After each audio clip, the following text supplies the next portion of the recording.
Hi, I'm Dr. Connie Stapleton, your friendly, fair and firm psychologist. I'm going to spend the next 10 minutes talking with you about why weight loss is so difficult.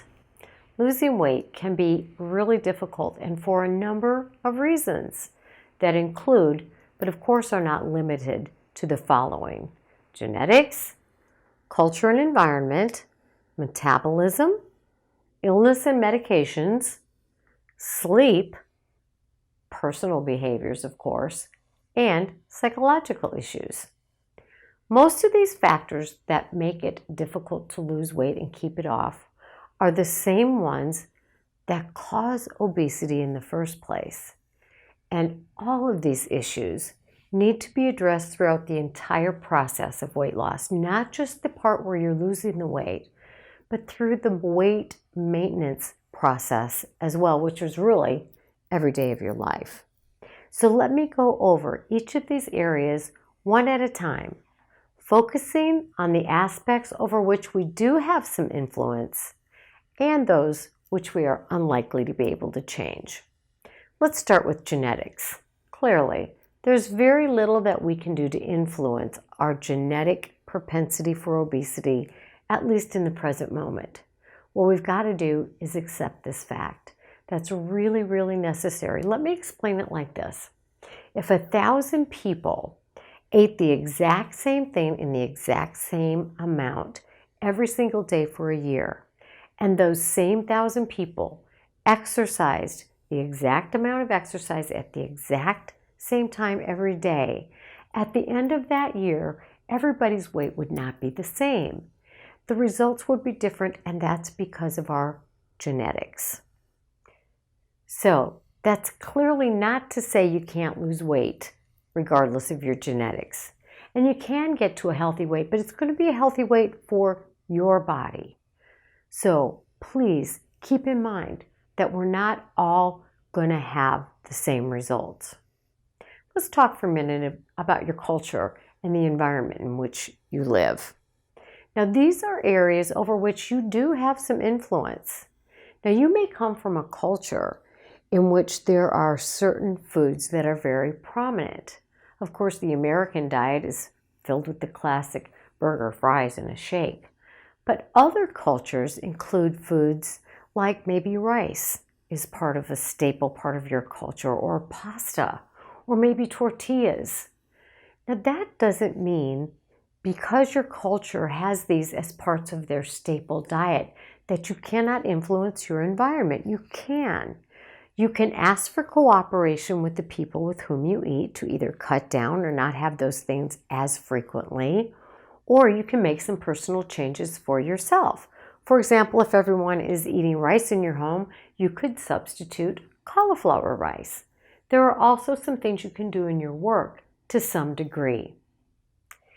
You know, you don't necessarily have to like something in order to do it. So you don't have to like the fact that maybe you don't get to engage in all your cultural favorites. But if you want what you say you want, which is a healthier weight to live a fuller life, then you have to do it anyway. For example, most of us like the paycheck associated with our work. Some of us like our work, some people don't. Whether you like your work or you don't like your work, you've got to do the work to get the paycheck.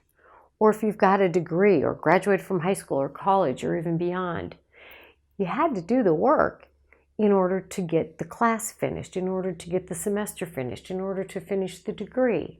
So you don't always have to like something in order to do it. Let's talk a little bit about our metabolism. Some people think there's nothing you can do to influence your metabolism or get your body to burn things at a faster rate. We have some, not a whole lot, but we do have some influence over our metabolism. There are things you can do to increase your metabolism. One, of course, is to exercise. Another thing you can do is drink ice water. Speeds up your metabolism. Thirdly, eat a lot of protein at every meal. Eating food can increase your metabolism, even if it's only for a few hours. Some other things you can do to increase your metabolism are stand up more, drink green tea, Eat spicy foods if you like those. Get a good night's sleep. Helps your metabolism. Drink coffee, but not too much of it, right? Replace cooking oils with things like coconut oil. Let's move on to talking about illnesses and medications. Again, there are some things in this arena that we can influence and other things that we can't. We can take the best care of ourselves possible, and yet we may develop certain illnesses. Like, there are medications related to some illnesses that definitely put weight on people. One of those illnesses that the medications do that with is diabetes. There are a lot of psychiatric medications that tend to put weight on people. Most of us know about the effect that steroids have on weight gain. Other ones include like anti-seizure medicines and many other medications. But what you need to do here, how you can influence this, is talk to your doctor. See if there are other available medications that may not have that side effect. And if there aren't, and you need this medication, you might need to make some changes in other areas of your life, but you definitely need to consult your physician. Okay, here's a big one. And most of us can influence the amount of sleep we get. I know that a lot of people have work schedules that have a variety, but as much as possible, influence your sleep so that you get enough. Because the more sleep you get, the better your metabolism and the better your weight remains. Eat your best no matter what your sleep cycle is, but definitely try to get at least 6, 7, or 8 hours of sleep. Here's the big one, the one we have tremendous amount of personal influence over, and that is our personal behaviors. That's what most programs, weight loss programs, refer to as the behavior modification part of the program. This is your food choices. This is whether or not you exercise and to what degree. Personal behaviors include things like, what do you keep in your desk drawer at work? Do you have snacks hiding in there? Do you allow yourself to eat in your car?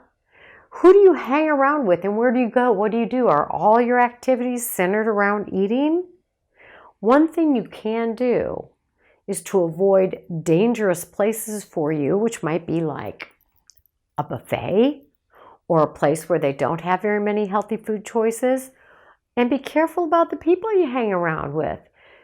Enjoy people who engage in activities that are not always centered on food or alcohol, because remember, there's a lot of unhealthy calories in alcohol. Another area over which you have some influence are psychological aspects. Now, you may have a biological history, a genetic history for things like depression or anxiety, and those are real things. But what you can do, regardless of whatever psychological issues, which include stress, and we all have that, right, is you can get help. You can seek employee assistance, you can get a therapist, you can learn skills that can help you become more motivated, can learn relaxation techniques.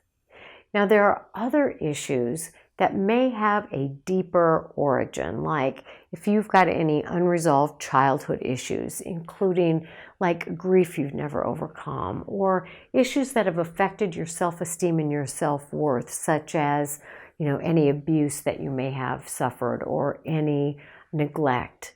But be open-minded to these things, because you may not hear in your weight loss program that these are affecting your weight, but they certainly can. You can spend some time identifying the areas in which you would benefit most from putting forth more personal effort. Those things that you can influence. Thank you for listening in.